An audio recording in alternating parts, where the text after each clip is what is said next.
Halo sahabatku, apa kabar semuanya? Semoga hari ini kalian luar biasa dan penuh semangat. Selamat datang kembali di Cerita Momo, tempat di mana kita akan menyelami kisah-kisah yang tidak hanya menguras air mata, tapi juga menguji emosi dan logika. Siap-siap, karena kali ini kita akan menyaksikan babak baru dari pengkhianatan yang paling pahit. Bayangkan, seorang istri yang dengan keringatnya membantu suami mendirikan sebuah perusahaan megah dari titik nol, tiba-tiba diusir dan dicap sebagai orang yang tidak elit di hari perayaan perusahaan itu sendiri. Kau tak usah ikut. Ini untuk orang elit. Sakit? Jelas. Tapi jangan salah, sahabatku. Sang istri tidak diam. Justru dari hinaan itu, sebuah rencana besar lahir.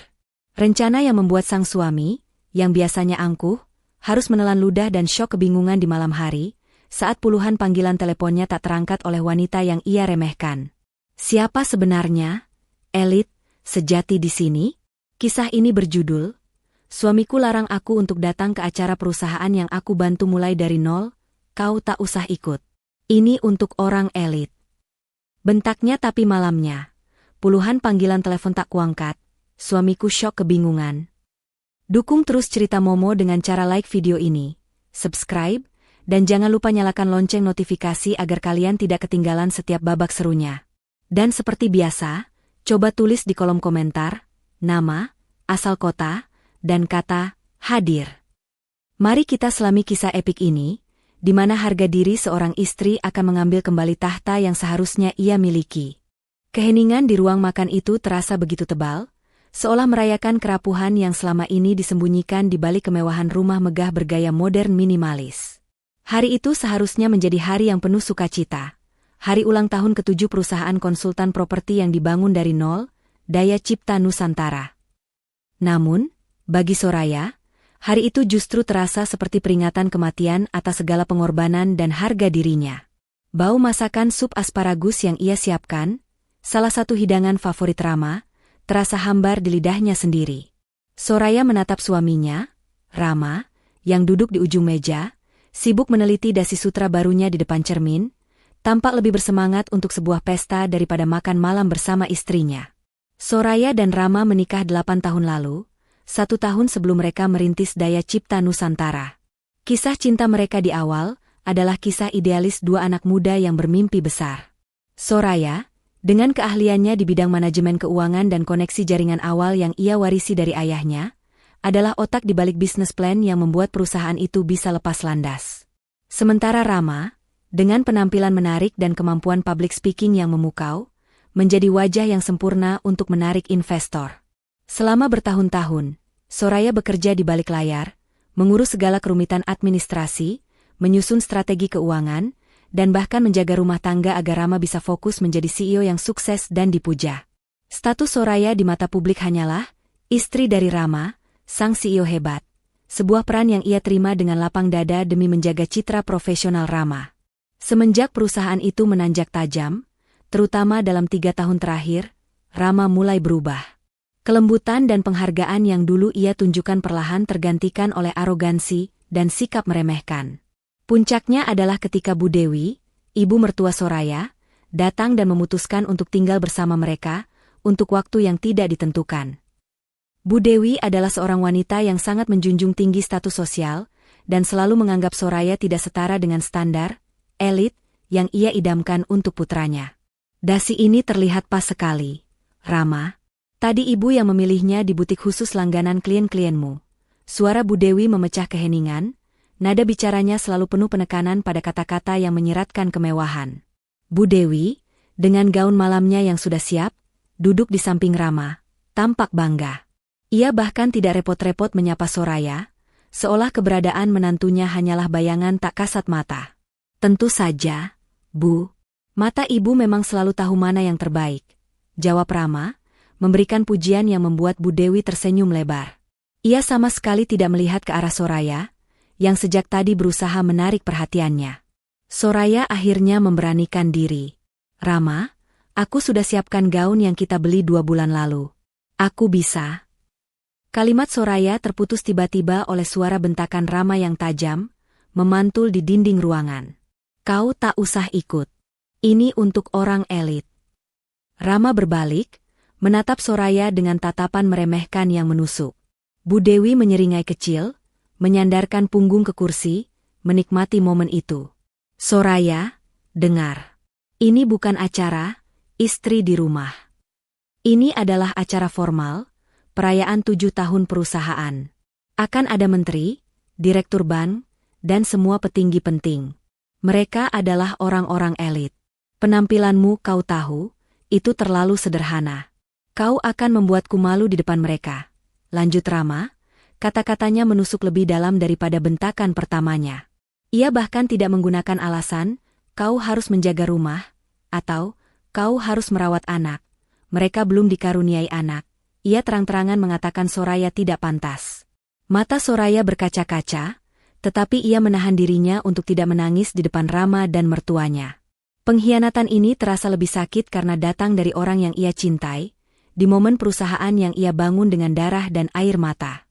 Soraya mengingat malam-malam tanpa tidur, saat ia menemani Rama menyusun laporan keuangan di dapur kecil mereka yang panas, saat ia menjual beberapa perhiasan warisannya untuk modal awal, bahkan saat ia menjadi mediator antara Rama dengan investor pertama yang hampir kabur karena sikap Rama yang terlalu emosional. Semua itu terasa sia-sia dalam sekejap. Aku adalah pendiri perusahaan ini, Rama.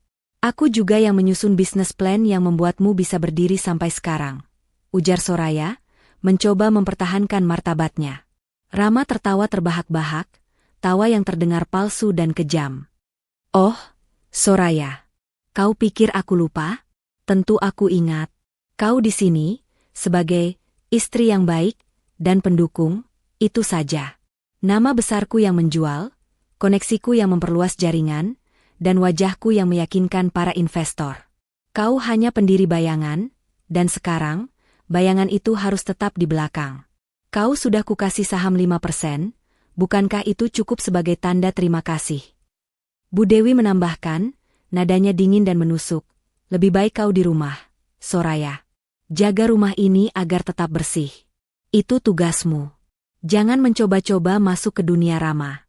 Kau tidak mengerti etikanya. Soraya merasa tenggorokannya tercekat. 5% saham. Sejak awal, Soraya memang bersikeras bahwa Rama yang harus menjadi pemegang saham mayoritas dan CEO untuk kepentingan Citra. Sementara ia, secara rahasia, memegang kendali atas struktur keuangan dan memiliki perjanjian prapendirian yang memberikan hak istimewa voting power jika terjadi perselisihan besar. Perjanjian yang kini hanya diketahui oleh pengacaranya dan dirinya. Janji Rama saat itu adalah, kita berdua yang punya, Soraya.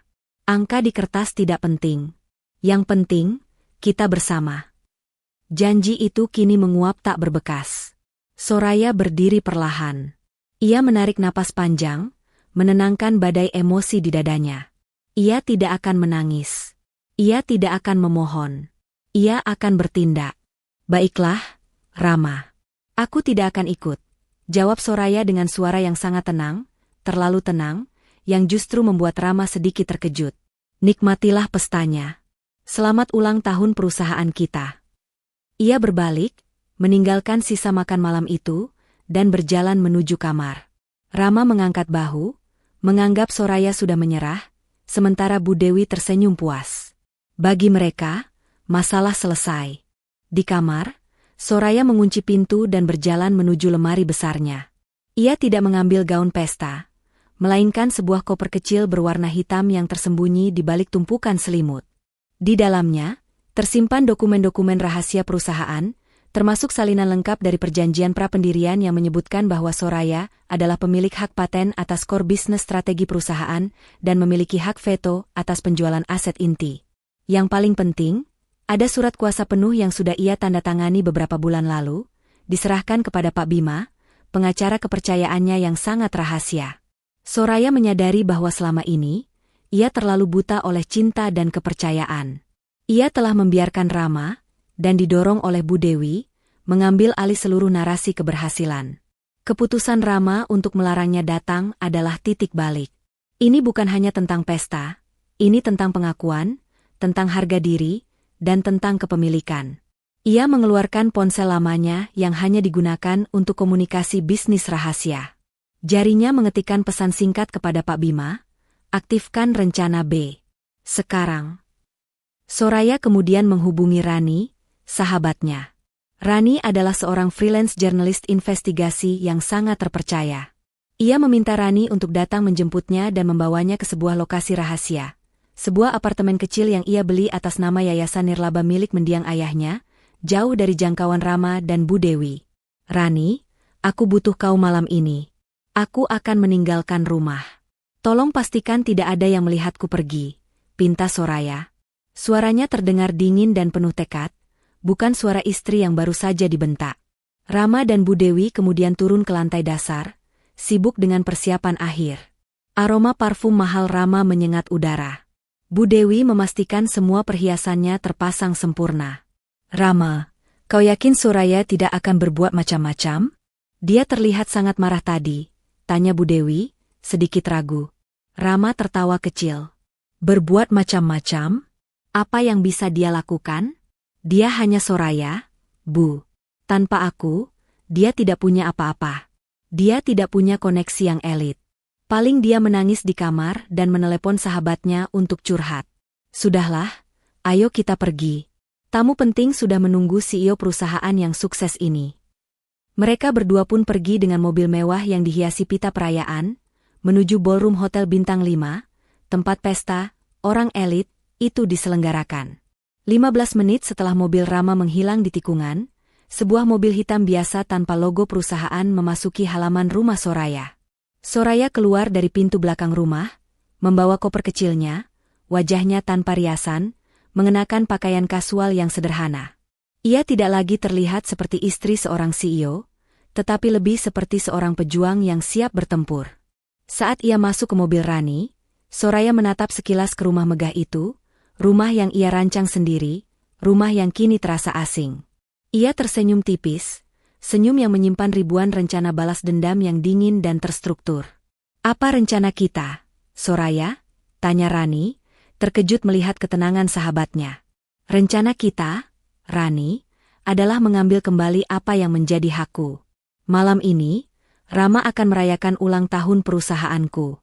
Besok, dia akan tahu siapa sebenarnya the real founder. Jawab Soraya, suaranya mantap. Mobil itu melaju, membawa Soraya menuju markas rahasianya, tempat ia akan memulai hitungan mundur pembalasan dendamnya. Sementara itu, Rama dan Bu Dewi bersulang di tengah keramaian, sama sekali tidak menyadari bahwa di saat mereka merayakan kesuksesan yang palsu, fondasi kekuasaan mereka sudah mulai ditarik secara diam-diam oleh wanita yang mereka rendahkan. Soraya memutuskan untuk mematikan ponselnya, memutus segala akses bagi Rama untuk menghubunginya, mengawali teror kebingungan yang akan ia berikan pada suaminya. Malam itu, Soraya, sang pendiri bayangan, keluar dari kegelapan, siap merebut kembali mahkotanya. Semua sudah dimulai.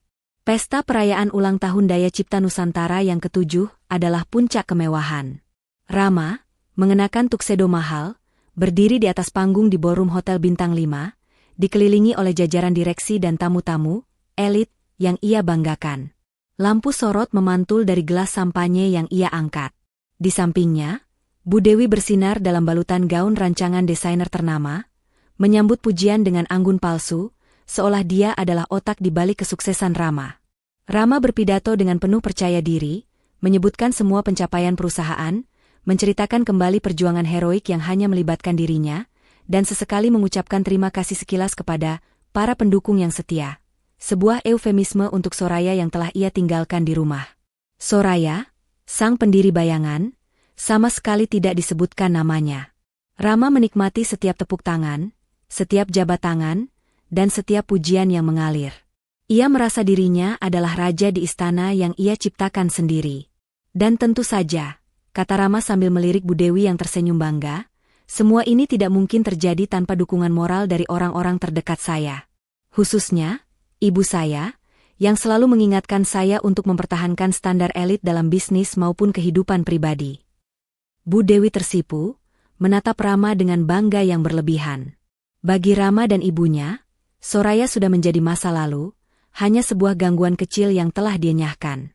Mereka yakin Soraya sedang menangis sendirian di rumah, sibuk meratapi nasibnya yang dianggap tak pantas berada di tengah orang-orang penting ini. Sementara Rama sibuk berpidato, jauh dari keramaian, Di sebuah apartemen sewaan yang sederhana namun aman, Soraya duduk di depan laptopnya. Lampu ruangan yang redup menyoroti tumpukan dokumen yang kini terserak di meja. Ia tidak terlihat seperti wanita yang baru saja dihina dan dibentak. Ia adalah seorang profesional yang fokus, dengan kacamata baca bertengger di hidungnya, meneliti setiap lembar kontrak dan perjanjian dengan saksama. Rani, sahabatnya, duduk di seberangnya, terlihat gelisah. Apa kau yakin dengan ini, Soraya? Ini bukan sekadar gugatan cerai biasa. Ini pengambil alihan. Kau akan menghancurkan Rama, bisik Rani, khawatir. Soraya menghela napas, tanpa mengalihkan pandangan dari layar. Rama sudah menghancurkan aku, Rani. Bukan hanya perasaanku, tapi juga harga diriku sebagai partner dan profesional. Dia menahan 95% kepemilikan saham mayoritas dan bertindak seolah aku hanya sekretarisnya.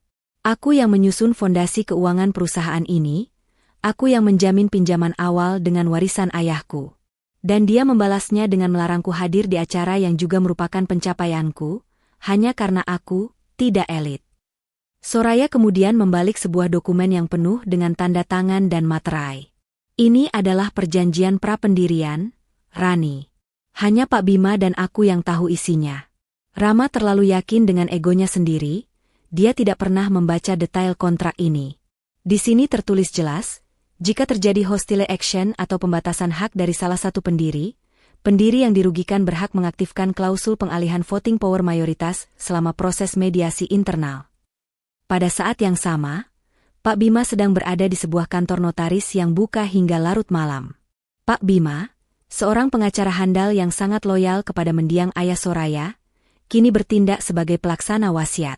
Ia memproses dokumen-dokumen yang disiapkan Soraya, sebuah langkah hukum yang sangat cermat dan rahasia. Langkah pertama adalah mengirimkan surat pemberitahuan resmi ke bank-bank dan regulator keuangan bahwa terjadi sengketa kepemilikan mayoritas di Daya Cipta Nusantara, yang berakibat pada pembekuan sementara aset dan hak suara Rama sebagai CEO, efektif per pukul 00. Ini bukan pengambil alihan aset, Pak Bima, Soraya telah berpesan kepadanya. Ini pengembalian hak suara. Aku hanya akan menarik kendali, agar mereka panik dan menyadari bahwa aku adalah pemilik sejati. Aku akan membiarkan Rama merasakan kebingungan total. Kembali ke pesta, di tengah gemerlapnya ballroom, Rama sedang asyik berbincang dengan seorang direktur bank. Tiba-tiba, ponsel Rama bergetar keras dengan nada dering khusus. Ia melihat nama kontak yang tertera, Finance Director, Urgent. Rama mengabaikannya, menunda panggilan itu. Tidak lama kemudian, ponsel Bu Dewi juga bergetar. Ada apa, Nak? Siapa yang menelepon di tengah pesta begini? Tanya Bu Dewi. Oh, itu dari kantor, Bu. Bilang ada masalah sepele di sistem keuangan. Katanya sistem voting pemegang saham sedang error. Abaikan saja. Paling hanya gangguan teknis, jawab Rama dengan enteng. Ia terlalu mabuk oleh pujian untuk peduli. Namun, beberapa menit kemudian, panggilan telepon kedua datang ke Rama, kali ini dari asisten pribadinya dengan nada panik. Rama terpaksa menepi dari keramaian. Ada apa? Jangan ganggu aku, bisik Rama dengan marah. Maaf, Pak Rama. Ada notifikasi dari Bank Sentral. Semua hak suara Bapak dan akses approval ke rekening operasional perusahaan terblokir sementara. Surat dari pengacara Bima tiba-tiba muncul. Dia mengklaim ada sengketa kepemilikan mayoritas atas nama Nyonya Soraya. Suara asistennya terdengar gemetar. Darah Rama seolah berhenti mengalir. Pak Bima? Sengketa kepemilikan? Soraya? Nama Pak Bima adalah nama yang ia kenal sebagai pengacara terkemuka dan sangat dipercaya oleh lingkaran atas. Munculnya nama itu dalam masalah internal perusahaan adalah bencana. Wajah Rama langsung pucat pasi. Ia mencoba menenangkan diri. Omong kosong. Soraya hanya punya 5% saham. Ini pasti kesalahan teknis. Bima itu pengacara gila. Batalkan secepatnya, perintah Rama dengan suara tertahan. Ia kembali ke pesta, mencoba menyembunyikan kepanikannya di balik senyum paksa. Bu Dewi menyadari ada yang salah. Kenapa wajahmu tegang sekali, Rama? Apa Soraya menelepon? Tidak, Bu. Ada masalah sepele di kantor. Urusan It yang bodoh. Mari, kita nikmati saja pesta ini, kata Rama, mencoba meyakinkan dirinya sendiri dan ibunya. Ia mengambil gelas sampanye, tetapi tangannya gemetar. Ia mencoba menelepon Soraya untuk meminta penjelasannya. Panggilan pertama masuk. Berdering. Tapi tidak diangkat. Panggilan kedua masuk. Berdering. Tetap tidak diangkat. Rama mulai merasa gelisah. Ia mengirim pesan singkat yang marah, "Angkat teleponku, Soraya. Jangan gila. Apa yang kau lakukan?" Rama berusaha mengalihkan perhatiannya dengan berbicara dengan tamu, tetapi pikirannya terus tertuju pada telepon yang tidak diangkat dan notifikasi ban yang aneh. Sebagian dirinya menyadari, Soraya tidak akan melakukan ini kecuali dia memiliki kartu as yang kuat. Namun, arogansinya menolak untuk mengakui itu. Bu Dewi, yang melihat Rama mondar-mandir sambil menatap ponsel, mulai kehilangan kesabaran. "Kenapa kau terlihat seperti orang bodoh? Rama, telepon saja rumah, mungkin dia sedang tidur." Rama mengikuti saran ibunya, menelepon sambungan rumah. Hanya terdengar suara nada sambung yang panjang, tidak ada yang mengangkat. Rumah itu kosong. Kecemasan berubah menjadi panik saat Rama menerima satu lagi pesan, kali ini dari kepala keuangan, yang isinya lebih mengkhawatirkan. "Pak, notifikasi dari regulator menyebutkan, voting power kini dipegang oleh pemegang saham awal, berdasarkan perjanjian yang ditemukan. Semua transaksi di atas nominal tertentu harus melalui persetujuan Nyonya Soraya." Rama benar-benar syok. Perjanjian apa? Pemegang saham awal? Soraya? Ia menjauh dari keramaian, berdiri di balkon yang gelap. Ia menelepon Soraya lagi, berkali-kali. Panggilan kelima, keenam, ketujuh. Semuanya tak terjawab. Rama bahkan mulai menelepon Rani, sahabat Soraya, yang tentu saja juga tidak menjawab, karena Rani duduk di sebelah Soraya. "Soraya, jangan main-main. Aku mohon, ini bukan waktunya."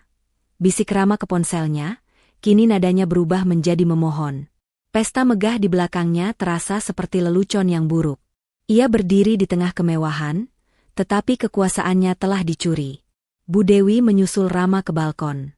"Kenapa kau panik sekali? Di mana istri bodohmu itu? Apa dia kabur? Apa dia mencuri sesuatu?" "Ibu, ini lebih buruk. Ini tentang perusahaan. Soraya, aku tidak tahu apa yang dia lakukan." Rama mengusap wajahnya dengan frustrasi. Malam itu, Rama tidak menikmati pestanya. Ia menghabiskan sisa malam itu di balkon, mencoba menelepon Soraya, kepala keuangan, dan pengacara Bima secara bergantian, tetapi semuanya sia-sia. Soraya memutus total komunikasinya, menciptakan lubang kebingungan yang besar di benak Rama. Rama yakin, istrinya pasti sudah gila. Ia tidak punya kekuatan. Ia tidak punya koneksi. Dia hanya Soraya. Tapi, kenapa semua ini terjadi? Rama merasakan kengerian yang dingin. Ia ingat saat ia membentak Soraya, "Kau tak usah ikut. Ini untuk orang elit." Malam itu, di tengah keramaian para elit, Rama justru merasa paling tidak elit, paling bodoh, dan paling rentan. Ia menyadari, pesta itu terasa hampa tanpa kehadiran wanita yang ia anggap tak pantas. Ia tidak tahu bahwa saat ia menikmati kemewahan, Soraya, sang pendiri bayangan, sedang menarik mahkotanya kembali secara perlahan, meninggalkan Rama dalam kegelapan kepanikan dan kebingungan total. Ketika jarum jam menunjukkan pukul 2 dini hari, Rama dan Bu Dewi tiba di rumah megah mereka. Suasana di dalam mobil selama perjalanan pulang dipenuhi ketegangan yang pekat, jauh dari euforia yang seharusnya mereka rasakan setelah pesta besar. Rama terus-menerus mencoba menelepon Soraya, tetapi hanya terdengar nada sambung yang memuakan, diikuti oleh suara operator yang mengatakan nomor tujuan tidak aktif. "Ponselnya mati, Bu.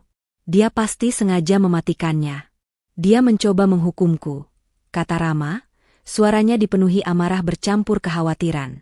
Bu Dewi, yang gaun mahalnya kini terasa berat, berusaha menenangkan diri. "Hukuman apa? Dia itu istrimu, Rama. Dia tidak punya nyali melakukan apa-apa. Paling dia sudah tidur setelah menangis semalaman. Dia hanya ingin menarik perhatian." Namun, Saat mereka membuka pintu utama rumah, keheningan yang menyambut mereka terasa berbeda. Keheningan itu dingin dan asing. Ruangan yang biasa terasa hangat dengan kehadiran Soraya, meskipun hanya sebagai bayangan, kini terasa seperti museum yang tidak berpenghuni. Rama segera berlari ke kamar mereka. Pintu kamar terkunci dari luar, tetapi tidak ada tanda-tanda Soraya di dalam. Pakaian-pakaian yang biasa tergantung di sisi lemari Soraya masih ada, tetapi koper hitam kecil yang biasa menyimpan dokumen penting di balik tumpukan selimut, kini lenyap. Bu Dewi yang menyusul, melihat pemandangan itu dan langsung panik. Rama, koper hitam itu, bukankah itu koper berisi dokumen-dokumen penting milik almarhum ayah Soraya? Dan beberapa perhiasan lama? Jangan-jangan dia benar-benar kabur. Dasar wanita tak tahu diri. Tidak mungkin, Bu. Dia tidak akan berani. Dokumen itu hanya tumpukan kertas warisan yang tidak berharga. Tapi, kenapa ponselnya mati? Dan kenapa tiba-tiba ada masalah di kantor? Tanya Rama, kebingungan bercampur ketakutan kini merayapinya. Kekacauan di kantor yang semula ia anggap sepele kini terasa sangat nyata, terhubung dengan hilangnya Soraya. Di saat yang sama, berjarak puluhan kilometer dari rumah megah itu, Soraya sudah berada di apartemennya yang tersembunyi. Apartemen itu dibeli atas nama sebuah yayasan untuk menyamarkan aset, sebuah langkah antisipasi yang ia pelajari dari sang ayah. Di sana, ia tidak mengenakan pakaian mahal, hanya kaos dan celana panjang yang nyaman, tetapi aura kekuasaan terpancar jelas darinya. Ia sedang berbicara empat mata dengan Pak Bima. Pak Bima, seorang pria parubaya yang tenang dan terpercaya, menatap Soraya dengan penuh rasa hormat. Semua sudah teraktivasi, Nyonya Soraya. Pemberitahuan telah dikirim ke Bank Sentral dan OJK pada pukul 00. Secara hukum, hak voting mayoritas telah kembali ke tangan Anda berdasarkan klausul pengalihan yang kita sepakati dalam perjanjian pra-pendirian.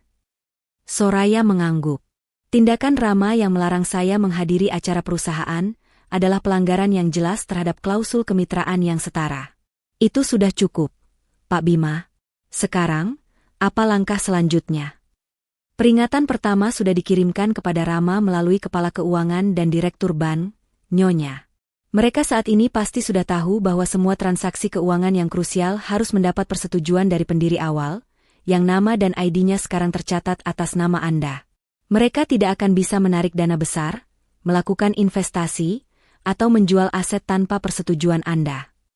Pak Bima menjelaskan, menunjukkan sebuah dashboard yang kini menampakkan namanya sebagai pengendali utama. Bagus. Beri dia waktu untuk panik. Saya ingin dia merasakan bagaimana rasanya menjadi tidak berdaya di tengah kekuasaan yang ia anggap miliknya. Soraya berujar dingin. Saya ingin dia tahu bahwa tanpa saya, fondasi perusahaan itu adalah pasir hisap. Rani, yang mendengarkan di sudut ruangan, hanya bisa menggelengkan kepala. Ia tidak pernah menyangka sahabatnya, yang selalu terlihat lembut dan penurut, bisa menyusun rencana balas dendam yang begitu rapi dan kejam. Sementara Soraya melancarkan rencananya dengan tenang, di rumahnya, Rama semakin tersudut. Pagi hari tiba, membawa serta berita buruk yang lebih besar. Ponselnya berdering, dan kali ini adalah panggilan dari jajaran direksi yang panik. Mereka menanyakan tentang surat notifikasi dari regulator yang mengklaim adanya masalah kepemilikan. Rama, apa-apaan ini? Kenapa tiba-tiba status voting saham kita dibekukan sementara? Kami tidak bisa menyetujui kontrak proyek baru senilai miliaran itu. Siapa, pendiri awal, yang disebutkan dalam surat ini? Bentak seorang direktur via telepon. Rama tidak bisa menjawab. Ia hanya bisa menatap Bu Dewi dengan tatapan kosong. Bu Dewi, yang kini mengenakan jubah sutra, juga tampak ketakutan. Ketidakpastian finansial adalah hal yang paling ditakuti oleh Bu Dewi. Panggil Pak Bima. Suruh dia datang sekarang. Kita tuntut Soraya. Dia tidak punya hak, teriak Bu Dewi. Ibu, Pak Bima itu pengacara terkenal. Mana mungkin dia mau bekerja untuk kita melawan Soraya? Lagi pula, aku tidak tahu di mana Soraya. Kita tidak bisa menuntutnya jika kita tidak tahu di mana dia bersembunyi. Rama mulai kehilangan kendali, suaranya meninggi. Rama memutuskan untuk pergi ke kantor, berharap bisa mengatasi masalah itu secara langsung. Namun, sesampainya di sana, ia disambut dengan suasana mencekam. Para karyawan berbisik-bisik, dan manajer keuangan terlihat sangat tegang. Ada apa ini? Kenapa semua orang terlihat panik? Tanya Rama, berusaha mempertahankan citra CEO yang berkuasa. Manajer keuangan, dengan ragu, menyerahkan salinan surat dari Pak Bima. Maaf, Pak Rama. Kami tidak bisa memproses pembayaran gaji bulan ini. Sistem membutuhkan persetujuan dari pendiri awal yang berwenang, dan itu bukan Bapak. Membaca surat itu, Rama melihat nama pengacara yang tertera di sana, dan ia langsung mengingat masa-masa awal perusahaan. Dulu, ia pernah meremehkan perjanjian pra-pendirian itu, menganggapnya hanya formalitas agar Soraya merasa dihargai. Kini, formalitas itu berubah menjadi borgol emas yang mencekik. Ia menyadari, Soraya tidak hanya kabur membawa perhiasan, dia kabur membawa kunci kekuasaan. Di apartemen rahasia, Soraya menerima laporan dari Pak Bima. Rama sudah ke kantor. Nyonya. Dia panik karena tidak bisa menyetujui gaji karyawan dan penandatanganan kontrak proyek baru terhambat.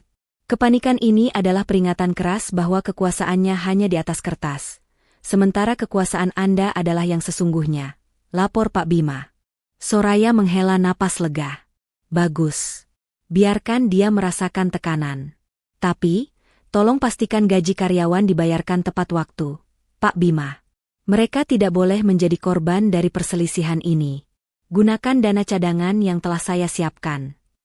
Ia kemudian menoleh ke Rani. Rama akan mencoba menghubungimu, Rani. Aku ingin kau memberinya petunjuk yang menyesatkan. Buat dia berpikir bahwa aku kabur karena sakit hati, bukan karena rencana. Jangan biarkan dia tahu aku punya dukungan dan rencana sebesar ini. Rani mengangguk, mengeluarkan ponselnya. Siap, Soraya. Mari kita mulai permainan petak umpet ini. Rama akan menyadari bahwa wanita tidak elit, yang ia remehkan jauh lebih cerdas dan berbahaya daripada yang ia bayangkan. Rama kembali ke rumah dengan wajah yang benar-benar hancur. Bu Dewi menyambutnya dengan teriakan histeris.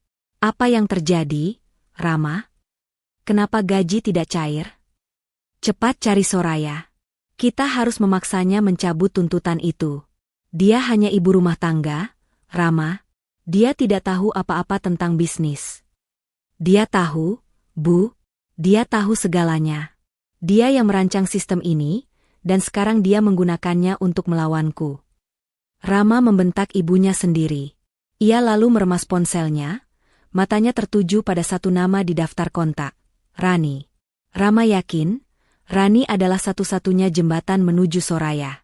Ia mulai menelepon Rani, berkali-kali, memulai babak baru dari kepanikan dan kebingungan yang diatur secara sistematis oleh wanita yang ia buang dari pesta elitnya sendiri. Setiap dering telepon yang tak terjawab, adalah detak bom waktu yang menanti untuk meledakkan seluruh kehidupannya yang palsu. Rama, sang CEO yang angkuh, kini hanya seorang pria putus asa yang memohon kasih dari istrinya yang hilang.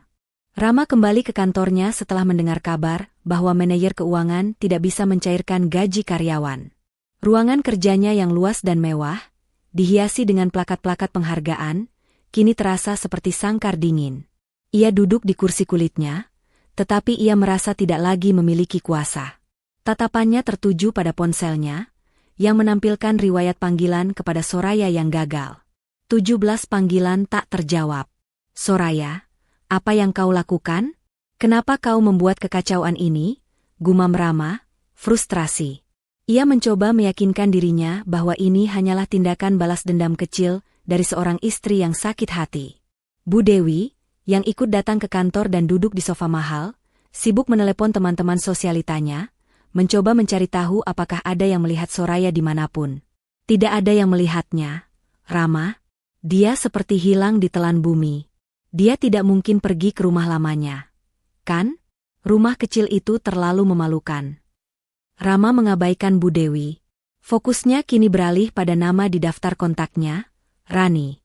Rani adalah satu-satunya orang yang paling dekat dan paling mungkin tahu keberadaan Soraya, selain mungkin Pak Bima, yang kini menjadi musuh terbesar mereka. Rama akhirnya memberanikan diri menelepon Rani. Ia tahu Rani tidak menyukainya, tetapi ini adalah satu-satunya jalan. Panggilan pertama ke Rani masuk. Berdering, dan langsung diangkat. Halo?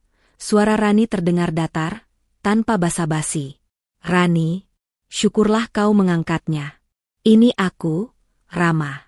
Di mana Soraya? Apa yang kau lakukan padanya? Rama langsung menyerbu dengan pertanyaan. Apa yang kulakukan padanya?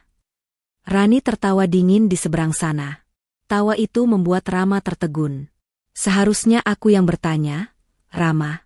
Apa yang kau lakukan padanya di malam perayaanmu yang elit itu? Soraya meneleponku dengan suara yang hancur.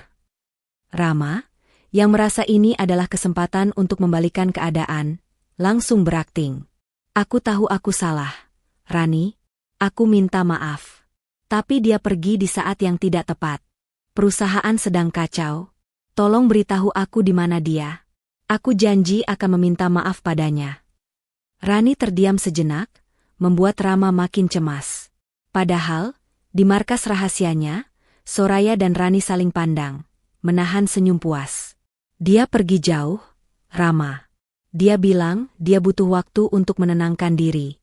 Dia merasa sangat terhina. Katanya, semua pengorbanannya untuk membangun perusahaan ini terasa sia-sia setelah kau membentaknya di depan ibumu dan melarangnya hadir karena dia tidak elit. Kata Rani, dengan penekanan yang kuat pada kata-kata kunci yang bisa memicu rasa bersalah, sekaligus arogansi, Rama. Rama merasa lega. Hanya sakit hati. Jadi, dia hanya pergi untuk menenangkan diri? Syukurlah. Di mana dia? Di rumah ibunya? Aku akan menjemputnya sekarang. Dia tidak di rumah ibunya. Dia bilang dia hanya ingin sendirian. Dia bilang dia membawa dokumen-dokumen lama dan ingin mengurus beberapa urusan warisan mendiang ayahnya yang tertunda. Jawab Rani, memberikan petunjuk yang sengaja dibuat ambigu. Di balik layar, Rani sudah mendapatkan instruksi dari Soraya. Soraya ingin Rama fokus pada sentimental value dari kepergiannya, agar Rama berpikir bahwa Soraya hanya sibuk dengan masa lalu, bukan dengan masa depan perusahaan. Menyebutkan, urusan warisan, dan dokumen lama, akan mengarahkan fokus Rama pada hal yang tidak penting. Urusan warisan? Apa hubungannya dengan perusahaan? Rani, suruh dia pulang. Kami tidak bisa mencairkan gaji, dan kontrak proyek baru tertunda. Ini serius. Rama mulai marah lagi. Itulah yang Soraya ingin kau rasakan, Rama. Dia ingin kau tahu bagaimana rasanya terancam dan tidak dihargai. Dia bilang, dia akan kembali setelah dia menyelesaikan urusan penting yang hanya dia yang tahu, kata Rani. Kemudian, Rani menambahkan satu kalimat kunci yang dititipkan Soraya untuk memancing reaksi Rama. Oh, iya. Soraya juga bertanya padaku tentang perjanjian prapendirian perusahaan. Katanya, dia ingin memastikan ulang legal standingnya karena dia merasa tidak dianggap lagi. Apa itu, Rama? Perjanjian prapendirian. Nama itu bagai sambaran petir bagi Rama. Wajahnya langsung pucat. Ia hampir lupa dokumen itu pernah ada. Itu adalah dokumen yang ia anggap remeh, ditandatangani di masa idealismenya, yang memberikan Soraya hak veto jika terjadi perselisihan besar dan menyebutnya sebagai pendiri awal. Jangan dengarkan dia, Rani, itu hanya dokumen basi. Tidak berlaku lagi. Rani, katakan padanya aku akan memberinya 10% saham lagi. Berapapun yang dia mau. Tapi dia harus mencabut tuntutan aneh itu dan pulang sekarang juga. Rama memohon, nada suaranya kini kembali pada kepanikan. Baiklah, aku akan sampaikan. Tapi aku tidak tahu kapan dia akan membaca pesanku. Dia mematikan semua kontaknya, Rama. Kau sudah menghancurkannya. Tutup Rani, lalu menutup teleponnya tanpa memberi kesempatan Rama untuk berbicara lagi. Rama menatap ponselnya yang mati.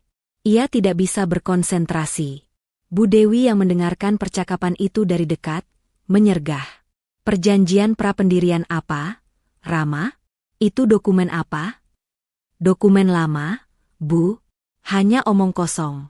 Tapi Soraya, dia pasti sudah gila. Dia menggunakan dokumen itu untuk mengaktifkan semacam pembekuan.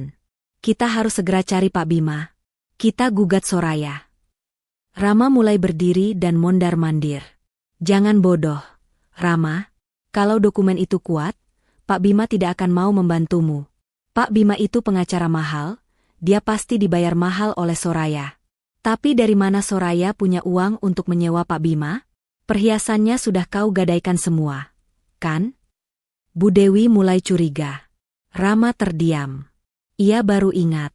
Beberapa tahun lalu, ketika perusahaan menghadapi krisis likuiditas, ia diam-diam menggadaikan hampir semua perhiasan berlian milik Soraya, termasuk cincin warisan ibunya. Ia berjanji akan menebusnya, tetapi tidak pernah ia lakukan. Hanya ada satu perhiasan yang tidak bisa ia sentuh. Liontin kalung kecil, peninggalan ayah Soraya.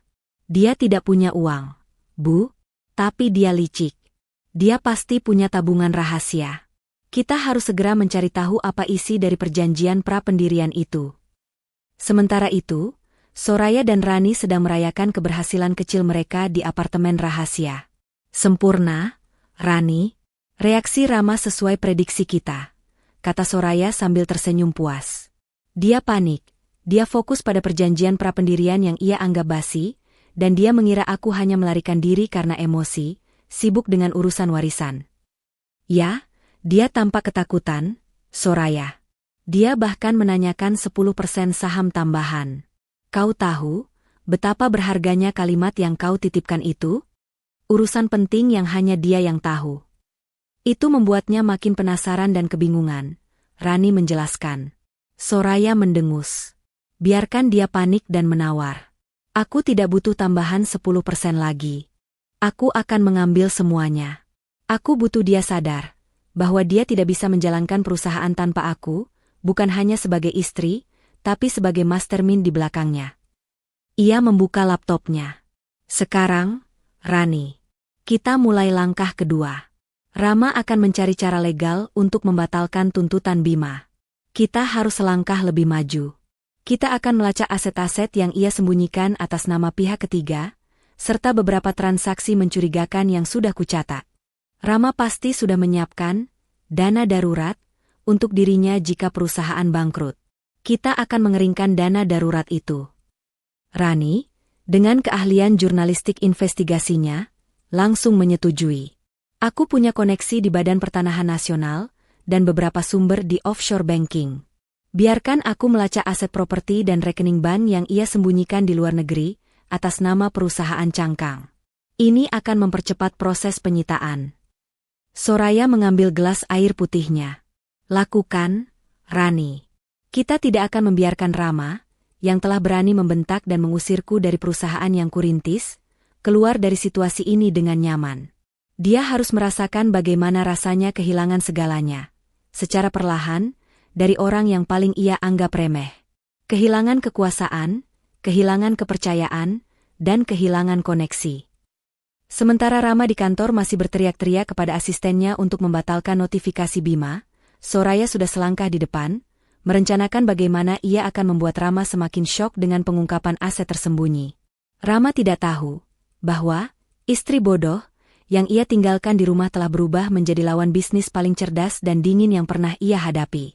Peringatan pertama telah diberikan, dan kini Rama akan memasuki jebakan kedua yang dirancang dengan sempurna oleh sang pendiri bayangan. 2 hari telah berlalu sejak pesta perayaan yang berujung pada hilangnya Soraya dan lumpuhnya kendali Rama di perusahaan. Keadaan di Daya Cipta Nusantara makin memburuk. Gaji karyawan masih tertahan, dan beberapa investor besar mulai bertanya-tanya tentang notifikasi pembekuan voting power yang mereka terima. Reputasi Rama sebagai CEO yang stabil hancur dalam hitungan jam. Ia menghabiskan hari-harinya di kantor, bukan untuk bekerja, melainkan untuk berteriak pada pengacaranya yang lain, pengacara perusahaan yang selama ini hanya mengurus kontrak, untuk mencari celah dalam dokumen perjanjian pra-pendirian. Dokumen ini seperti benteng, Pak Rama, kata pengacara perusahaan, Tuan Hartono, dengan wajah tegang. Nyonya Soraya dan Pak Bima menyusunnya dengan sangat cermat.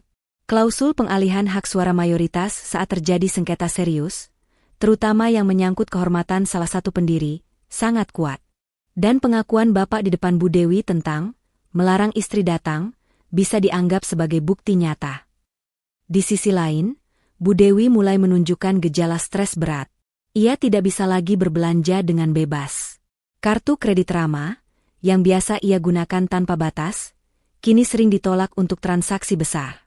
Rama sudah menarik limitnya karena takut uangnya juga akan dibekukan. Bu Dewi menuduh Rama tidak becus, sementara Rama menyalahkan Soraya sebagai penyebab semua penderitaan ini. Dasar wanita ular. Dia pasti merencanakan ini sejak lama. Padahal dia terlihat bodoh dan penurut. Teriak Bu Dewi di ruang tamu, sambil membanting dompet mahalnya.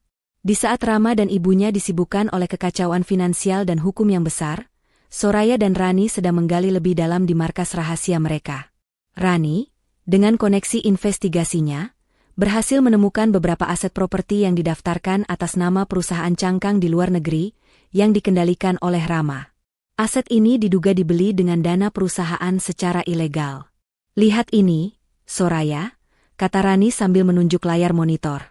Properti villa mewah di Bali ini, senilai puluhan miliar, didaftarkan atas nama PT Angkasa Raga.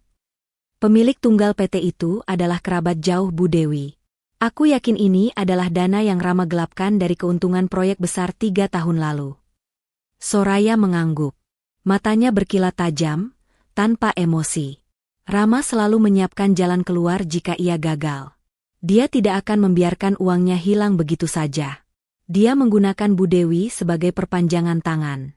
Kita harus tunjukkan padanya bahwa jalan keluar itu sudah kita tutup. Soraya segera menghubungi Pak Bima. Kali ini, langkah mereka lebih agresif. Soraya memberikan semua bukti pelacakan aset yang didapat Rani kepada Pak Bima, bukan hanya untuk pembekuan aset, tetapi untuk gugatan hukum atas penggelapan aset dan penggunaan dana perusahaan secara tidak sah. Pak Bima, saya ingin mengajukan gugatan cerai segera, sekaligus gugatan pidana atas penyalahgunaan dana perusahaan.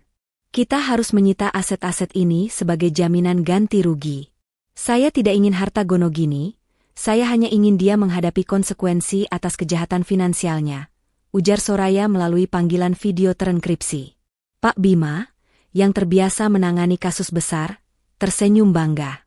Anda sungguh strategis, Nyonya Soraya. Dengan menyita aset-aset ini, kita akan melumpuhkan total kemampuan finansial Rama dan Bu Dewi untuk melawan gugatan Anda di pengadilan. Gugatan akan kami ajukan pagi ini, dan penyitaan aset akan dimulai tanpa pemberitahuan. Rani kemudian memberikan satu informasi yang lebih mengejutkan. Soraya, aku menemukan satu lagi. Rekening bank yang sering digunakan Bu Dewi untuk transfer ke luar negeri, bukan hanya untuk biaya liburan. Ada transfer rutin ke sebuah akun atas nama PT Cipta Masa Depan, sebuah perusahaan kecil yang didirikan Rama setahun lalu, dengan modal minim. Perusahaan ini adalah dummy yang dibuat untuk mencuci uang. Soraya menatap Rani dengan kekaguman. Rama mempersiapkan segalanya. Dia tidak hanya ingin meninggalkan perusahaan jika gagal, dia ingin meninggalkan aku tanpa apa-apa. Sekarang, kita akan memastikan dia tidak punya apa-apa. Saat Rama sedang berusaha keras meyakinkan para direktur untuk memberikan dia waktu, ia menerima notifikasi yang mengerikan di ponselnya. Penyitaan aset sementara properti villa di Bali dan pembekuan rekening atas nama PT Angkasa Raga. Notifikasi itu disertai dengan surat resmi dari kantor hukum Pak Bima, yang menyatakan bahwa Soraya, sebagai pendiri awal, mengajukan gugatan pidana atas penyalahgunaan dana perusahaan. Rama terjatuh ke kursinya. Gugatan pidana? Penyitaan aset? Villa di Bali itu adalah tempat persembunyian finansialnya, aset yang ia yakini tidak akan pernah ditemukan. Bagaimana Soraya tahu? Bagaimana seorang wanita yang ia bentak di ruang makan bisa menemukan aset tersembunyinya yang paling rahasia? Bu Dewi, yang sedang menelepon teman sosialitanya di sebelah, tiba-tiba melihat ekspresi hancur Rama. Ia mendekat, membaca sekilas notifikasi di ponsel Rama, dan langsung berteriak histeris. Villa Bali? Bagaimana bisa? Itu villa yang kuberitahu padamu untuk dibeli atas nama perusahaan yang aman. Soraya. Dia tahu segalanya. Dia bukan istri bodoh. Rama. Dia iblis. Jerit Bu Dewi, kehilangan kendali dirinya. Aku tidak tahu, Bu. Aku tidak pernah memberitahunya tentang PT Angkasa Raga. Tidak mungkin. Pasti Pak Bima yang membocorkannya. Rama meninju meja kerjanya dengan marah. Rama semakin syok dan bingung. Ia menyadari bahwa masalahnya bukan lagi tentang keengganan Soraya untuk pulang, melainkan tentang perang habis-habisan yang dilancarkan istrinya. Soraya tidak hanya menargetkan kekuasaannya di perusahaan, hak voting, tetapi juga kekayaan pribadinya, aset tersembunyi. Di tengah kepanikan itu, Rama mencoba menghubungi Rani lagi. Kali ini, Rani mengangkat teleponnya. "Rani, katakan pada Soraya untuk berhenti. Dia sudah gila. Dia menggugatku secara pidana. Dia menyita villa di Bali. Aku tidak pernah memberitahunya tentang itu." Rama berbicara terengah-engah. Rani, mengikuti instruksi Soraya, menjawab dengan nada sedih dan penuh kebingungan yang dibuat-buat. "Aku juga tidak tahu, Rama. Soraya hanya bilang dia membawa dokumen warisan ayahnya. Mungkin ada informasi tersembunyi di dokumen itu. Ayahnya dulu pengusaha besar, kan? Dia pasti meninggalkan kunci rahasia untuk Soraya.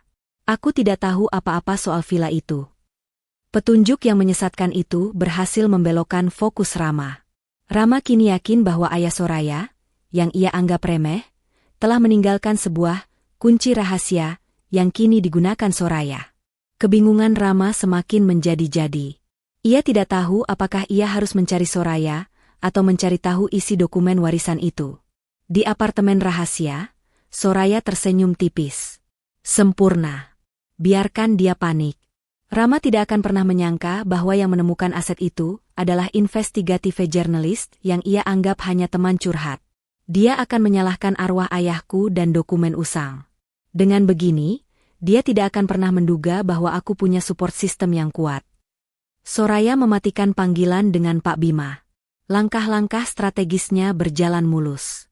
Rama, sang CEO yang angkuh, kini terpojok, terancam bangkrut, dan dihadapkan pada jeratan hukum yang serius. Semuanya karena dia membentak wanita yang ia sebut tidak elit, dan meremehkan perannya sebagai pendiri sejati. Rama kini berada dalam fase kebingungan total yang disengaja. Pagi itu, rumah mewah Rama terasa seperti medan perang yang sunyi. Rama duduk di ruang tengah, wajahnya kusam dan mata merah karena kurang tidur. Di tangannya tergenggam surat pemberitahuan gugatan pidana dan penyitaan aset sementara yang dikirimkan oleh kantor hukum Pak Bima. Ia tidak bisa mencerna bagaimana villa rahasianya di Bali bisa terendus. Di sebelahnya, Bu Dewi sibuk menghubungi segala koneksi dan teman sosialitanya, tetapi semua pintu tertutup rapat. Berita tentang sengketa kepemilikan dan pembekuan aset di Daya Cipta Nusantara sudah menyebar seperti api, membuat para elit yang kemarin memuji Rama kini menjauh. Semua orang menghindar, Rama. Mereka takut. Mereka bilang, kasusmu terlalu rumit. Mereka bilang, kau harus menyelesaikan masalah dengan pendiri awal itu. Bu Dewi melempar ponselnya ke sofa. Kita harus mencari wanita itu. Kita harus memohon padanya. Memohon? Setelah apa yang ibu dan aku lakukan? Tidak, Bu.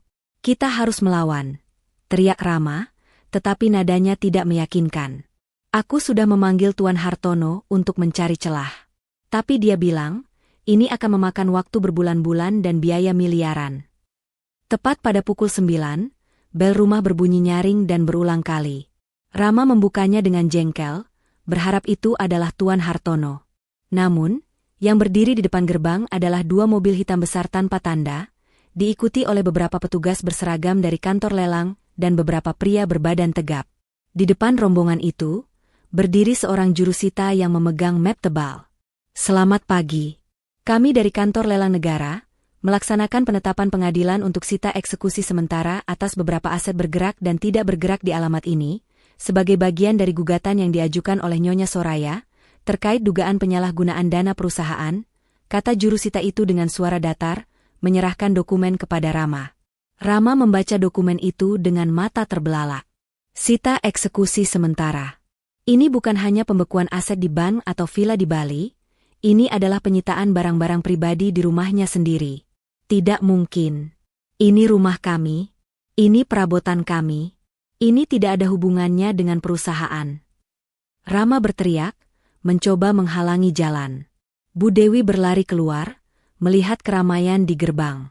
Ia melihat jurusita menunjuk ke arah mobilnya yang terparkir, sebuah sedan mewah edisi terbatas yang dibeli Rama dengan bangga 6 bulan lalu. Mobil itu Berdasarkan bukti transfer dana perusahaan yang tidak sah, mobil ini disita sementara sebagai jaminan ganti rugi, kata jurusita itu, sambil memberikan tanda kepada petugas untuk memasang segel pada mobil. Tidak. Itu mobilku. Itu hadiah dari Rama. Kau tidak bisa menyentuhnya. Bu Dewi histeris, mencoba menarik petugas. Namun, petugas itu tidak terpengaruh. Mereka melanjutkan tugas mereka, mulai memasuki area garasi dan kemudian masuk ke dalam rumah. Mereka menyita lukisan-lukisan mahal yang tergantung di ruang tamu, beberapa perhiasan sisa milik Bu Dewi yang dianggap bernilai tinggi, dan yang paling menyakitkan bagi Rama, mereka menyita semua aset yang berhubungan dengan hobinya, termasuk koleksi jam tangan mewah dan home theater canggih yang baru dipasang. Semua ini dibeli dengan dana perusahaan yang disalahgunakan, sesuai bukti yang diajukan oleh penggugat. Kami hanya menjalankan tugas, tegas jurusita itu. Kekacauan itu menarik perhatian para tetangga. Beberapa asisten rumah tangga dan tukang kebun di kompleks elit itu mulai berbisik-bisik, menunjuk ke arah rumah Rama yang biasanya dipuja. Bagi Bu Dewi, penyitaan ini adalah aib yang tak terampuni, kehancuran status sosialnya. Soraya, dasar wanita tidak tahu diri. Dia mau membuat kita jadi gembel. Raung Bu Dewi, tubuhnya lemas. Rama hanya bisa berdiri membeku, melihat bagaimana benda-benda yang melambangkan kekuasaannya dibawa keluar satu persatu. Ia menyadari betapa kuatnya kunci rahasia yang dimiliki Soraya. Soraya tidak hanya merebut perusahaannya, tetapi juga merampas seluruh gaya hidupnya, di depan mata para tetangga dan di bawah pengawasan ibunya yang histeris. Ia kembali dilanda syok kebingungan yang luar biasa. Bagaimana Soraya bisa mendapatkan bukti secepat itu? Siapa yang membantunya melacak setiap perincian pengeluaran pribadinya? Di tengah kekacauan, Rama melihat petugas menempelkan segel penyitaan pada pintu kantor pribadinya di rumah, tempat ia menyimpan beberapa dokumen penting. Ia berteriak dan mencoba menerobos, tetapi dihalangi oleh petugas. Dokumen itu dokumen perusahaan. Tidak boleh disita, teriak Rama. Jurusita itu tersenyum kecil. Nyonya Soraya telah mengajukan surat perintah penyitaan dokumen, karena diduga ada upaya penghilangan bukti. Semua dokumen yang berhubungan dengan PT Daya Cipta Nusantara di properti ini, disita sementara oleh pengadilan. Rama benar-benar hancur. Soraya tidak meninggalkan celah sedikitpun. Ia tidak hanya menyita harta, tetapi juga menyita akses Rama untuk membela diri. Sementara itu, di apartemen rahasia, Soraya menerima laporan video singkat dari Pak Bima. Ia melihat rekaman penyitaan di rumahnya sendiri. Air matanya tidak menetes, tetapi ada rasa sakit yang mendalam di matanya.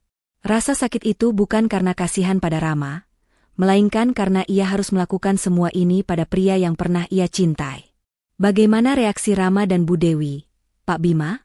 Tanya Soraya dengan suara serak. Mereka panik dan sangat terkejut. Nyonya. Rama tampak benar-benar tidak menyangka. Operasi ini berjalan mulus dan sangat cepat. Bukti-bukti yang Anda berikan kepada kami sangat akurat dan kuat, jawab Pak Bima. Rani, yang berada di sana, memeluk Soraya. Kau sudah benar, Soraya. Ini bukan balas dendam, ini adalah keadilan. Mereka harus tahu bahwa kemewahan yang mereka nikmati dibangun di atas pengorbananmu. Keadilan harus ditegakkan, Rani. Aku tidak mau dia kembali dengan memohon dan aku memaafkannya. Dia harus belajar bahwa kekuasaan tidak hanya datang dari gelar CEO, tetapi dari kejujuran dan penghargaan terhadap partner sejati, kata Soraya, menyeka sudut matanya. Rama akhirnya menyerah. Ia duduk di tangga, dikelilingi oleh ruang tamu yang kini terasa kosong. Bu Dewi masih meracau tentang harga diri yang hancur. Rama mengambil ponselnya lagi, mencari nama Rani. Ini adalah upaya terakhirnya untuk mendapatkan jawaban, untuk mengurangi syok kebingungan ini. Ia harus tahu, mengapa Soraya, wanita yang dianggapnya lemah, bisa memiliki kekuatan destruktif sebesar ini. Panggilan berdering, mengiringi kehancuran total di pagi hari yang seharusnya tenang. 2 hari setelah penyitaan aset tak terduga, Rama dan Bu Dewi hidup dalam situasi yang menyedihkan. Rumah mewah mereka kini terasa dingin dan kosong. Sebagian besar perabot bernilai telah disita, menyisakan kekosongan yang mengingatkan mereka pada aib. Rama kini tidak memiliki mobil, harus menggunakan taksi online untuk bepergian, sebuah penghinaan besar bagi mantan CEO elit. Sementara itu, Bu Dewi mengalami depresi ringan, tidak berani keluar rumah karena takut menghadapi pandangan dan bisikan para tetangga. Di kantor, kekacauan semakin menjadi. Para direktur senior mulai mempertanyakan kepemimpinan Rama, dan beberapa bahkan mengancam akan mengundurkan diri jika masalah voting power tidak segera diselesaikan. Rama tidak bisa mengambil keputusan krusial apapun tanpa persetujuan pendiri awal, yaitu Soraya. Rama mencoba menelepon Rani lagi, kali ini dengan nada yang jauh lebih putus asa dan memohon. Panggilan kali ini diangkat oleh Rani setelah Rama mencoba hampir 10 kali. "Rani, tolong. Aku mohon. Aku tidak tahu apa yang dia lakukan. Dia menyita mobil ibuku. Dia menghancurkan hidupku. Katakan padaku, di mana dia? Aku akan menyerahkan semua saham yang dia mau." Rama memohon. Rani, yang kini berada di sebelah Soraya di apartemen rahasia, berbicara dengan nada simpatik yang palsu, mengikuti skenario Soraya. "Aku sudah coba memberitahunya, Rama. Tapi Soraya bilang dia sudah terlalu sakit hati. Kau sudah menghancurkan hatinya di pesta itu. Dia bilang, dia ingin berjuang untuk dirinya sendiri. Dia bilang, dia sudah bertemu dengan Pak Bima untuk langkah selanjutnya." "Langkah selanjutnya? Apalagi yang mau dia ambil? Dia sudah menyita segalanya," teriak Rama, frustrasi. "Aku tidak tahu, Rama. Tapi dia bilang, dia tidak hanya ingin mengambil kembali perusahaannya. Dia bilang, dia ingin mengambil kembali kebebasan dan harga dirinya," jawab Rani, dengan sengaja menggunakan kata-kata yang bermakna ganda. Tepat saat Rama menutup telepon dengan Rani, berharap akan mendapatkan petunjuk baru, seorang kurir datang dan menyerahkan sebuah amplop tebal berwarna coklat ke tangan Rama. Rama membukanya dengan tangan gemetar. Di dalamnya ada surat resmi dari Pengadilan Agama, gugatan cerai. Rama terhuyung ke belakang, seolah dipukul benda keras. Gugatan cerai itu menjadi pukulan terakhir yang menghancurkan semua egonya. Bukan hanya aset dan kekuasaan, tetapi kini pernikahannya, satu-satunya ikatan yang tersisa dengan Soraya, juga diputus secara sepihak. Bu Dewi, yang kebetulan lewat, melihat surat itu dan membacanya. "Gugatan cerai? Tidak. Dia tidak bisa menceraikanmu. Rama, kau harus mempertahankannya. Tanpa dia, kita tidak punya apa-apa lagi," teriak Bu Dewi, yang kini menyadari bahwa kunci untuk mengakhiri kekacauan ini bukanlah aset, melainkan Soraya. Rama tertawa pahit, tawa yang menyeratkan keputusasaan. "Pertahankan? Bagaimana, Bu? Dia sudah menganggapku sampah.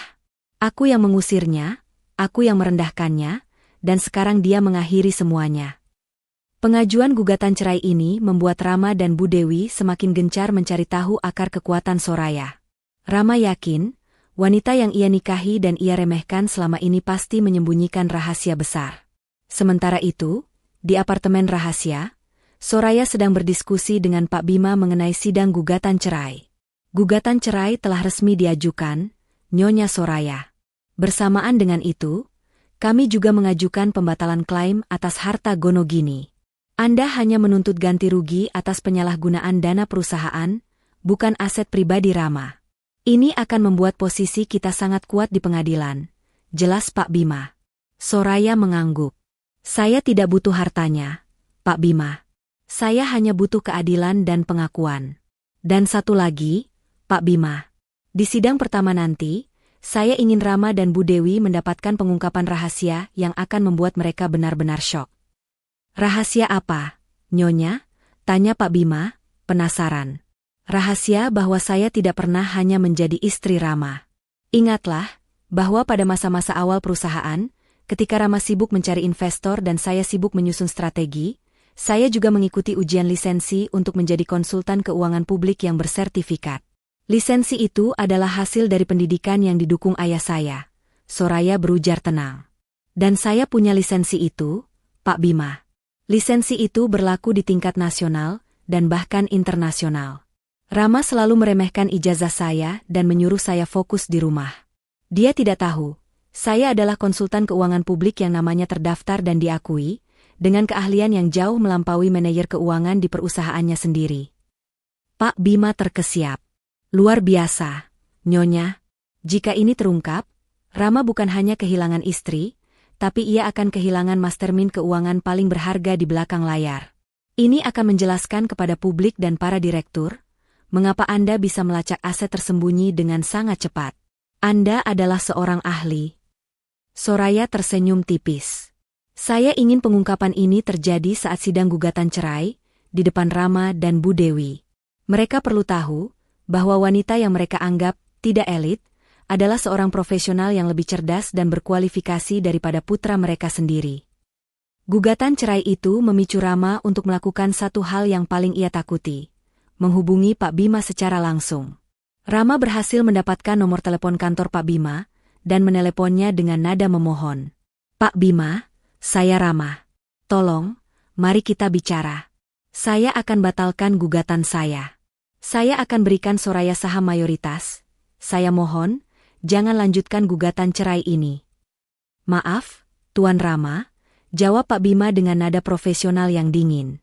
Keputusan ada di tangan Nyonya Soraya. Saya hanya menjalankan tugas. Dan saya sarankan Anda hadir di sidang pertama. Ada beberapa fakta yang akan terungkap, yang mungkin akan menjawab semua kebingungan Anda tentang mengapa Nyonya Soraya bisa bergerak secepat ini. Ancaman pengungkapan fakta itu menghantui Rama. Apalagi yang disembunyikan Soraya? Ia mulai mengingat kembali semua ejekan yang ia lontarkan kepada Soraya. Semua kali ia meremehkan kecerdasan istrinya. Rama tidak menyangka bahwa wanita yang ia paksa menjadi bayangan ternyata memiliki identitas rahasia yang jauh lebih elit daripada yang ia bayangkan. Pesta itu telah mengusir seorang istri biasa, tetapi kini ia harus menghadapi seorang profesional berlisensi yang siap menghancurkan seluruh kerajaannya. Syok kebingungan Rama mencapai puncaknya. Kabar tentang gugatan cerai dan pengungkapan Soraya sebagai konsultan keuangan publik bersertifikat di hadapan Pak Bima telah melumpuhkan Rama. Namun, Bu Dewi menolak untuk percaya bahwa seorang wanita yang ia anggap hanya istri bisa memiliki kecerdasan dan kekuatan finansial sebesar itu. Bu Dewi meyakini bahwa ada campur tangan gaib, atau yang lebih logis, ada kekuatan tersembunyi yang diwariskan oleh mendiang ayah Soraya. Rama, kau harus ingat. Rani bilang Soraya membawa dokumen warisan ayahnya, dan sedang mengurus urusan penting yang hanya dia yang tahu. Bu Dewi berbicara dengan suara panik yang tajam. Ayah Soraya dulu kan pengusaha sukses sebelum bangkrut. Dia pasti meninggalkan kunci rahasia. Sebuah dokumen yang mengikat perusahaanmu. Atau mungkin sebuah aset cadangan yang digunakan Soraya untuk membayar Pak Bima. Rama, yang kini hanya seorang pria yang penuh ketakutan, mengangguk setuju. Keyakinan itu jauh lebih nyaman daripada menerima kenyataan bahwa istrinya lebih cerdas darinya. Ya, Bu, pasti begitu. Dia menggunakan warisan itu untuk menghancurkanku. Kita harus menemukan sisa dokumen warisan itu. Mungkin ada petunjuk di rumah lama Soraya. Tanpa mobil dan tanpa kekuasaan, Rama dan Bu Dewi terpaksa menyewa taksi online untuk pergi menuju rumah masa kecil Soraya yang sederhana, di pinggiran kota. Mereka tiba di sana dengan perasaan jijik terhadap lingkungan yang kini terasa asing bagi mereka. Rumah itu sudah kosong, dijual beberapa tahun lalu, tetapi Rama yakin Soraya mungkin menyimpan barang-barang penting di gudang penyimpanan yang ia sediakan di dekat sana, sebelum rumah itu dijual. Di tengah lingkungan yang tidak terurus, Rama dan Bu Dewi menggeledah sebuah gudang tua yang lembab. Mereka mencari di antara tumpukan barang-barang usang, foto-foto keluarga Soraya, dan perabotan tua. Bu Dewi, yang terbiasa dengan kemewahan, menggerutu dan mengeluh tentang debu dan bau apek. Cepat, Rama. Cari surat wasiat. Cari kotak hitam. Dokumen yang mengikat saham perusahaanmu, perintah Bu Dewi. Mereka menghabiskan waktu berjam-jam, membuka setiap kotak kardus tua. Rama menemukan ijazah Soraya, yang selama ini ia anggap remeh. Ijazah dengan nilai cum laude dari universitas bergengsi, yang ia paksa Soraya simpan agar fokus menjadi ibu rumah tangga yang mendukung. Ia juga menemukan sertifikat konsultan keuangan publik milik Soraya, yang selama ini tersimpan rapi, tertulis nama lengkap Soraya dan nomor lisensi yang terverifikasi. Melihat sertifikat itu, Rama merasakan lagi gelombang syok kebingungan. Ibu, lihat ini. Dia benar-benar punya lisensi ini. Dia bukan hanya lulusan biasa. Dia memang seorang ahli. Bu Dewi menepis kertas itu dengan kesal. Itu hanya kertas, Rama. Itu bukan kunci rahasia. Kita cari aset tersembunyi. Tidak mungkin dia bisa membayar Pak Bima hanya dengan lisensi. Mereka terus mencari hingga menemukan sebuah kotak kayu kecil yang tersembunyi di bawah lantai papan yang longgar. Dengan gemetar, Rama membuka kotak itu. Di dalamnya, hanya ada beberapa surat cinta lama dari Rama saat mereka masih berpacaran, selembar foto pernikahan mereka yang sudah buram, dan sebuah liontin kalung kecil, peninggalan ayah Soraya yang tidak sempat Rama gadaikan. Ini dia, kunci rahasia. Rama mengambil liontin itu. Liontin ini, ayah Soraya pernah bilang ini adalah jimat keberuntungan. Pasti ada kode atau petunjuk tersembunyi di sini. Rama dan Bu Dewi, yang kini sudah kelelahan dan putus asa, menghabiskan waktu berjam-jam mencoba membuka liontin itu, mencari tombol rahasia, atau ukiran kode. Mereka sudah kehilangan akal sehat dan kini percaya pada tahayul. Mereka yakin, semua kekuatan Soraya datang dari benda fisik ini, bukan dari kecerdasan dan strateginya. Sementara itu, dari jarak aman, Rani mengawasi Rama dan Bu Dewi melalui kamera pengawas kecil yang ia pasang di sekitar gudang itu beberapa hari sebelumnya. Rani merekam semua tingkah konyol dan putus asa mereka. Di apartemen rahasia, Rani memutar rekaman itu untuk Soraya. Soraya melihat Rama dan Bu Dewi yang kotor, kelelahan, dan putus asa, mencari kunci rahasia yang sebenarnya hanyalah metafora. Mereka sudah gila, Soraya, kata Rani, menahan tawa. Mereka mempercayai petunjuk menyesatkan yang kuberi, dan kini mengira liontin kecil itu adalah jawaban dari semua masalah mereka. Soraya hanya tersenyum dingin. Biarkan mereka. Liontin itu memang kunci, Rani. Kunci yang membuka kembali luka lama dan mengingatkan Rama akan janji-janji palsunya. Kunci rahasia itu bukanlah aset fisik, melainkan perjanjian prapendirian yang sudah kutandatangani, dan lisensi keahlianku yang selalu ia remehkan. Mereka tidak akan pernah menemukannya, karena mereka mencarinya di tempat yang salah dan dengan cara yang salah. Soraya lalu meminta Rani menyebarkan screenshot Rama dan Bu Dewi yang menggeledah gudang ke beberapa rekan bisnis Rama secara anonim. Ia ingin citra Rama sebagai CEO yang berkuasa hancur total, digantikan dengan citra pria putus asa yang mencari jimat. Rama dan Bu Dewi kembali ke rumah dengan tangan kosong, hanya membawa liontin kalung itu. Mereka gagal menemukan apapun. Kelelahan fisik dan mental membuat mereka semakin rapuh. Pukulan terakhir datang ketika Tuan Hartono, pengacara perusahaan, menelepon Rama. Pak Rama, ada kabar buruk. Kami tidak bisa membatalkan gugatan pidana Nyonya Soraya. Dengan pengungkapan beliau sebagai konsultan keuangan publik berlisensi, semua bukti yang ia ajukan menjadi sangat kredibel di mata pengadilan. Sidang cerai dan gugatan pidana akan digabung, dan sidang pertama akan diadakan besok pagi, kata Tuan Hartono, nadanya penuh simpati. Rama menjatuhkan liontin itu. Besok? Sidang pertama? Rama dan Bu Dewi akhirnya menyadari bahwa mereka telah menghabiskan waktu berharga untuk mencari harta karun palsu, sementara Soraya telah menyiapkan kehancuran mereka secara sistematis. Rama merasakan gelombang syok kebingungan yang paling dalam. Soraya tidak hanya menghancurkan hidupnya, tetapi juga berhasil mengendalikan perhatiannya dengan sempurna. Ruang sidang hari itu dipenuhi dengan ketegangan. Barisan kursi dipenuhi oleh beberapa direktur perusahaan yang hadir sebagai saksi dan juga awak media yang tertarik dengan kasus gugatan cerai yang melibatkan CEO dari perusahaan besar, yang kini juga dibarengi dengan tuntutan pidana penyalahgunaan aset. Di satu sisi meja, duduklah Rama dan Bu Dewi, ditemani oleh Tuan Hartono, pengacara perusahaan yang kini bertugas seadanya. Wajah Rama tampak lesu dan pucat, kontras dengan penampilannya yang angkuh beberapa hari lalu. Bu Dewi memegang tangan Rama dengan erat, matanya penuh kecemasan. Di sisi lain, Soraya duduk dengan tegak, mengenakan setelan bisnis yang elegan dan profesional. Di sampingnya, Pak Bima terlihat tenang dan berwibawa, memegang map tebal yang berisi semua bukti tak terbantahkan. Kehadiran Soraya yang kini tampak sebagai profesional berintegritas tinggi, semakin menguatkan statusnya sebagai pendiri sejati yang telah diremehkan. Sidang dimulai, dan agenda pertama adalah mediasi. Rama, yang kini terpojok, menggunakan kesempatan ini untuk memohon. Yang Mulia Hakim, kata Rama, suaranya parau, saya mengakui kesalahan saya. Saya telah menyakiti hati istri saya, Soraya, dengan kata-kata yang tidak pantas. Saya melarang dia datang ke pesta perayaan perusahaan kami karena kebodohan dan arogansi saya. Saya mohon padanya untuk mencabut gugatan cerai ini.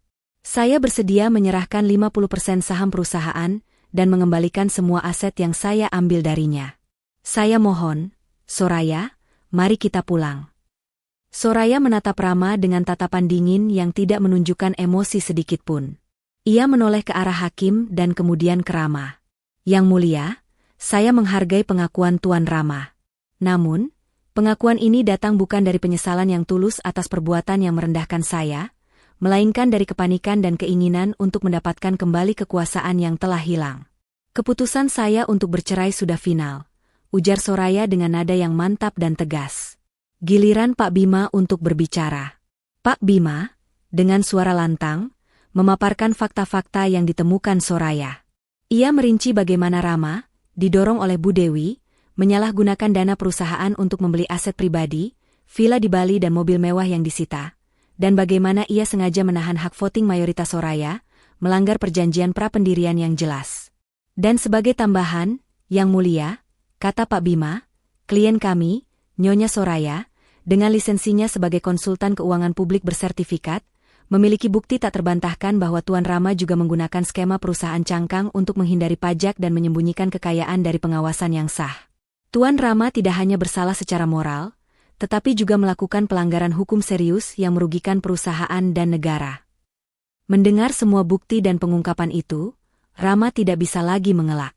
Wajahnya memerah karena malu.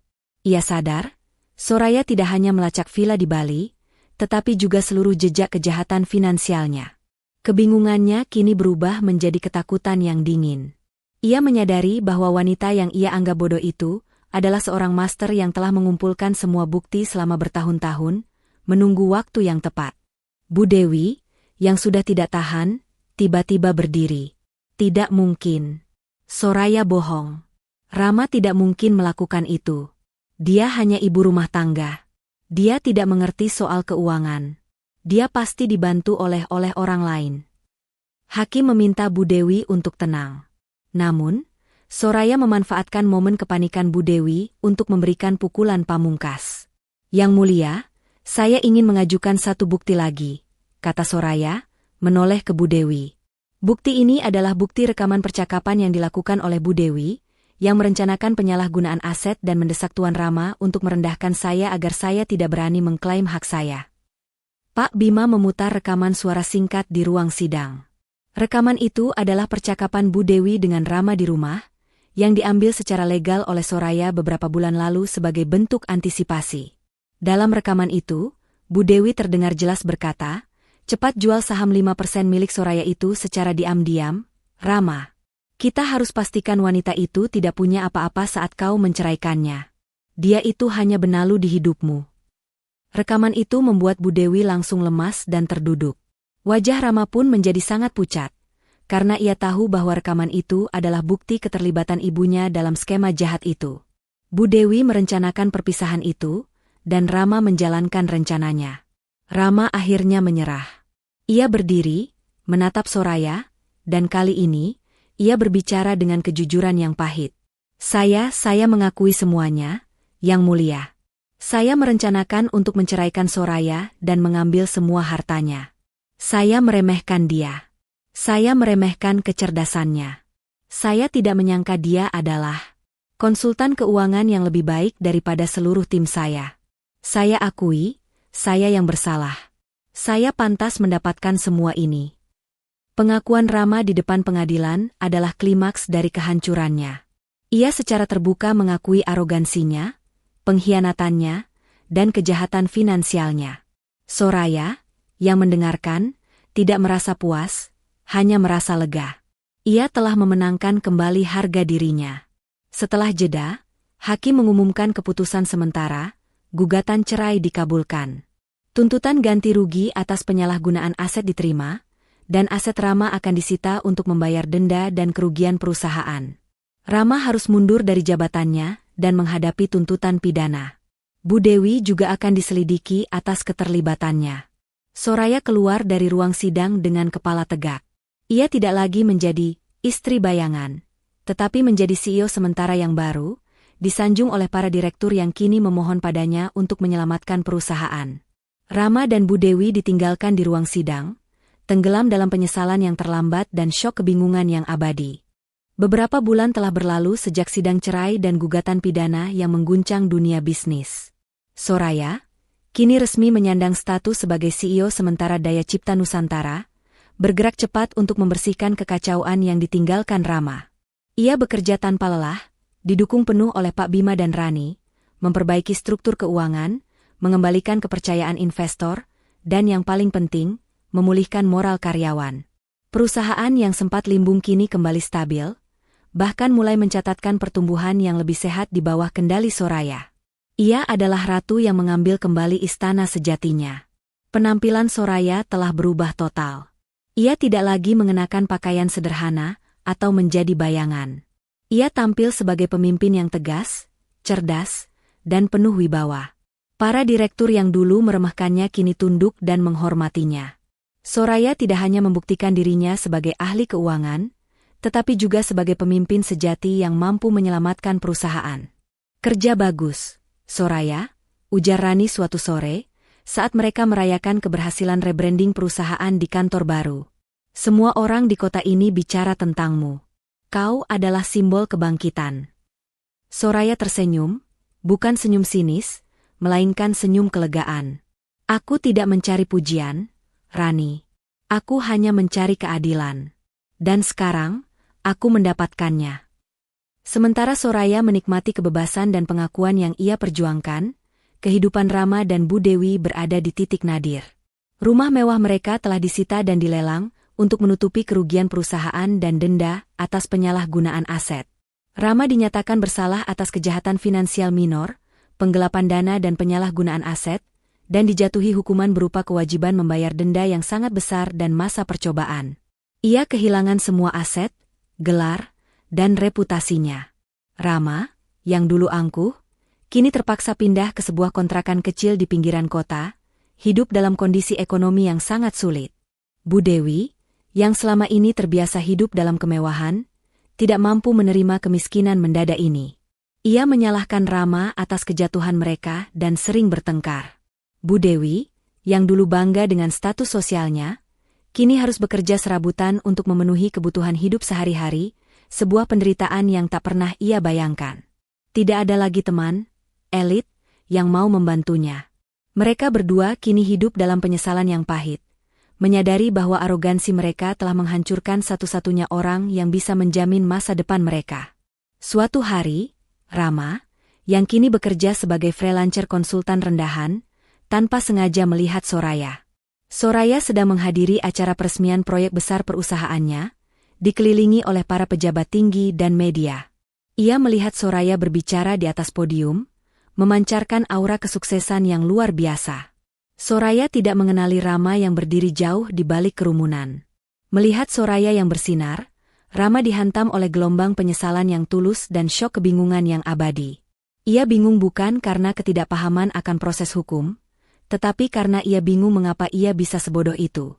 Ia bingung mengapa ia melepaskan berlian demi segenggam debu. Ia menyadari, Soraya tidak tidak elit. Soraya adalah elit yang sesungguhnya. Elit dalam kecerdasan, integritas, dan kekuatan. Rama menyadari, wanita yang ia buang itu adalah kunci emas kehidupannya. Ia mencoba mendekat untuk meminta maaf, tetapi dihalangi oleh petugas keamanan. Rama hanya bisa menyaksikan dari kejauhan, meratapi nasibnya yang hancur. Sementara itu, Soraya tidak lagi melihat Rama sebagai musuh, tetapi sebagai bab yang telah usai. Ia mengubah nama perusahaannya menjadi Nusantara Cipta Gemilang, menghilangkan jejak masa lalu. Ia mendirikan sebuah yayasan nirlaba atas nama ayahnya, untuk membantu wanita yang ingin kembali berkarir setelah lama menjadi ibu rumah tangga, membuktikan bahwa peran domestik tidak mengurangi nilai seorang wanita profesional. Soraya, sang ratu di istana sejati, hidup damai, berlimpah materi, dan terhormat. Ia memenangkan kembali voting power mayoritas perusahaan secara penuh dan menjadi CEO permanen. Ia tidak pernah menikah lagi, menikmati kebebasan yang telah ia beli dengan harga yang mahal. Ia menyimpan liontin kalung peninggalan ayahnya, yang disita Rama dan akhirnya dikembalikan oleh Pak Bima, sebagai pengingat, bukan sebagai jimat, melainkan sebagai simbol bahwa nilai sejati tidak terlihat dari kemewahan, tetapi dari integritas dan keahlian. Rama dan Bu Dewi, di sisi lain, harus menghadapi realitas bahwa kehancuran mereka adalah hasil dari tangan mereka sendiri, sebuah konsekuensi pahit dari arogansi dan peremehan. Mereka hidup dalam syok kebingungan yang menjadi penjara mental abadi bagi mereka. Kisah Rama dan Soraya berakhir dengan kemenangan keadilan dan harga diri. Soraya membuktikan bahwa wanita yang diremehkan justru adalah kekuatan terbesar. Pesan moral: jangan pernah meremehkan kekuatan dan kecerdasan wanita yang berjuang dari nol, karena mahkota sejati ada di dalam diri, bukan di pesta elit.